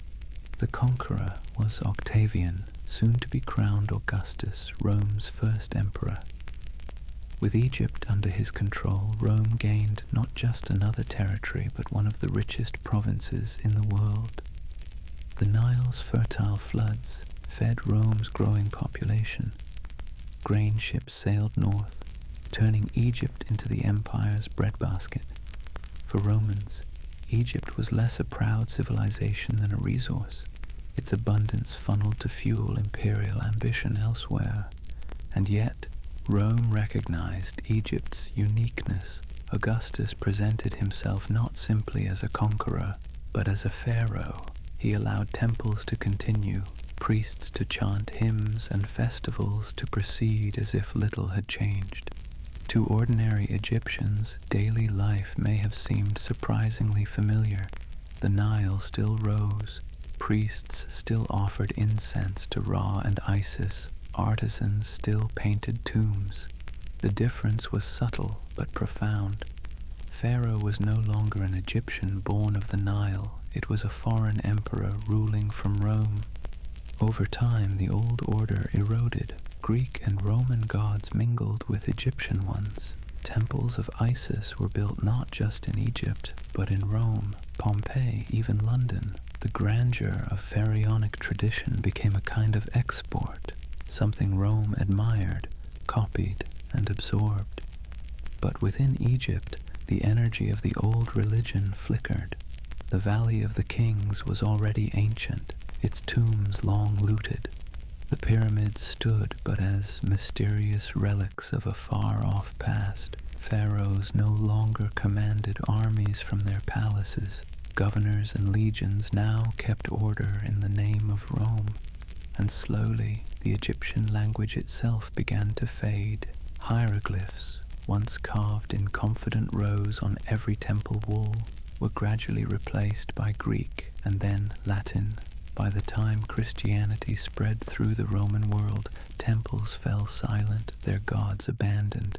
By the 4th century CE, the last hieroglyphic inscriptions were carved, a desperate whisper of a language that had once defined eternity. After that, Egypt's own voice went silent for more than 1,000 years, until scholars rediscovered it with the Rosetta Stone. For ordinary Egyptians, this fading of pharaonic power was likely less dramatic than history books suggest. Farmers still rose at dawn to tend their fields, families still baked bread, fishermen still cast nets into the Nile. But the spiritual heartbeat of the civilization had changed. The pharaoh was gone, and with him the illusion of eternity under Egyptian kings.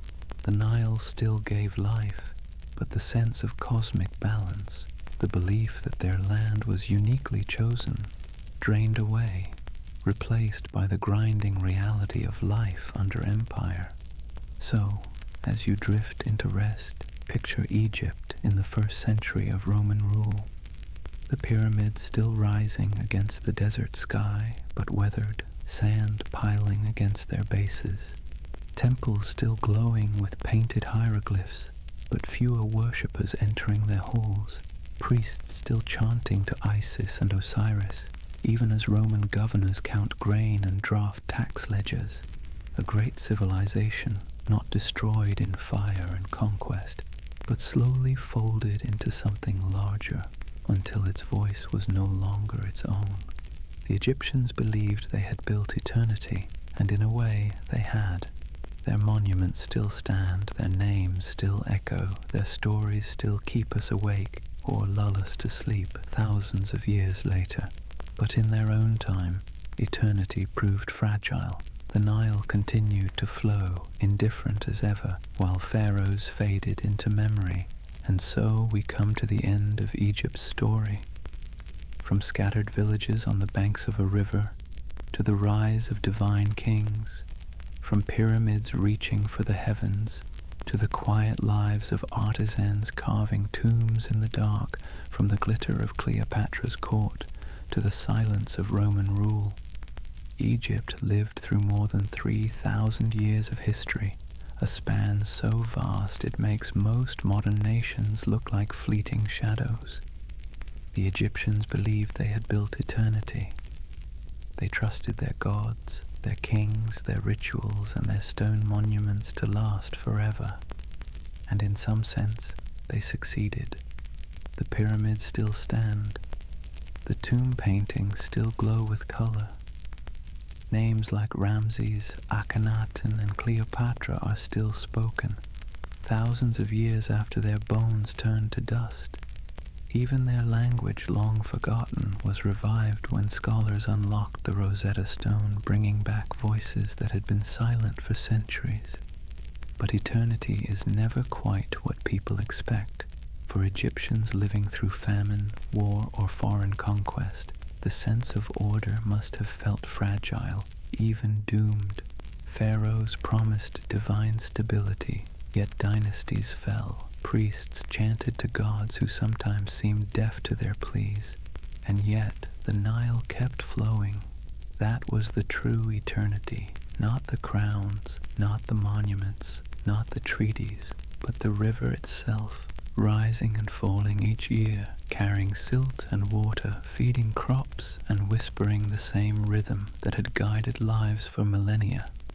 Today, when we look back, it's easy to romanticize Egypt as golden masks, hieroglyphs, and towering temples.